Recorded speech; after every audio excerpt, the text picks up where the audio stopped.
surplus of weapons. So Cleveland has a great receiver, Jarvis Landry, who's a lower-end one of the best two in the league. So if they let go of OBJ, they would need a receiver in return. Well, yeah, but that's because Tampa's loaded. I was writing this down. This makes sense. So Odell Beckham would want this, and Brady would want this. So you know the players want it. So right now, according to a report, Tampa's going to franchise tag Chris Godwin. They've got $19 million in cap space, so they got some money. Brady's going to rework his deal, maybe to get him 22, 23. So they've got Mike Evans, Chris Godwin, Scotty Miller, A.B., Gronk, Cameron Brate, O.J. Howard, Ronald Jones, the running back, and they have a young receiver named Tyler Johnson, who's more of a 3. He's not a burner. He's got good hands. He made that great catch against Green Bay. Only had about 12, 15 catches. He's never going to be a 1, probably not a 2, but a good 3 out of Minnesota. So he's got 9 weapons. I mean, just think about that. Look what New England has now. Brady's like taunting New England. He is taunting them. But this makes sense because Cleveland, if they got rid of Odell Beckham, would need receivers. You could send Scotty Miller, Tyler Johnson. I mean, you could send them 2 guys, number 2 and 3 guys. So that makes a little sense. Brady wants it.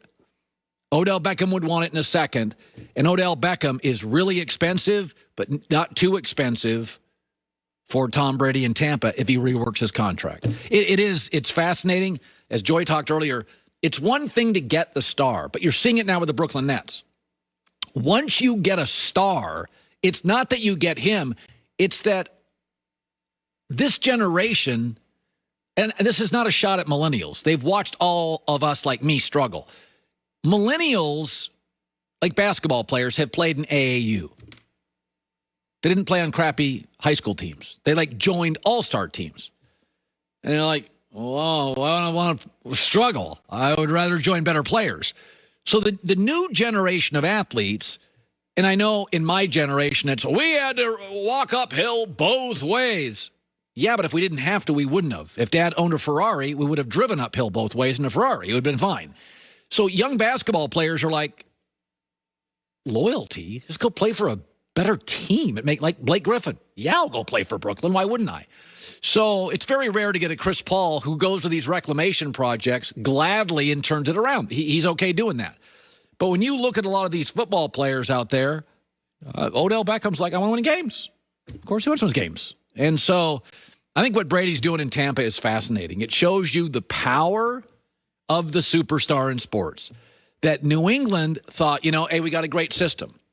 But the minute New England lost Brady, Matt Stafford's like, I'll go anywhere except New England. That's the power. You didn't lose just Tom Brady. You lost the power of recruiting from Tom Brady. He got Gronk out of retirement. This Odell Beckham thing, they've been on the phone. He got Antonio Brown. He asked him to get another running back. They got Leonard Fournette. It's the power of the star and the ability to get veteran guys, take a pay cut, come out of retirement, go get a ring. God, Tampa is just filthy loaded weapons.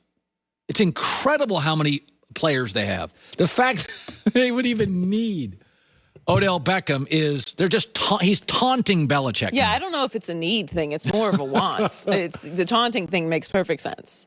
I mean, what's better than Tom Brady getting Odell Beckham Jr., especially considering he's coming off of an injury. There's a little bit of doubt now surrounding Odell. Is he as good? Is his star value and all of that?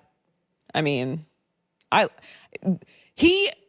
Brady, he understands the value of content and being relevant as well at this point in his career. So he is reinventing ways to stay atop of the conversation and atop of the league at the same time, which is brilliant. It really is. Yeah, and Brady will probably take a pay cut. Well, he's going to have to if he's it's not going to match all the talk of keeping everybody together and running it back. Why not? He wants to keep playing, so it doesn't matter if they spread his money out for a couple more years. God, this is such a good relationship. I mean, it really fits. They had a GM that was a good drafter, especially on skill people, and they just couldn't get the quarterback right. And Brady's like, I'll be the quarterback. You guys do everything else right. I mean, Tampa for years has had great coaches. They've had great players. They can't get the quarterback right. And Brady smartly looks at it and goes, I'll solve that. And now you see how much talent they have. So Schefter saying Odell Beckham to Bucs, challenging, But Jeff Darlington reported Beckham to the Bucs last month. So that means it's out there. I love it. I think it's an all-star team, man. It's incredible.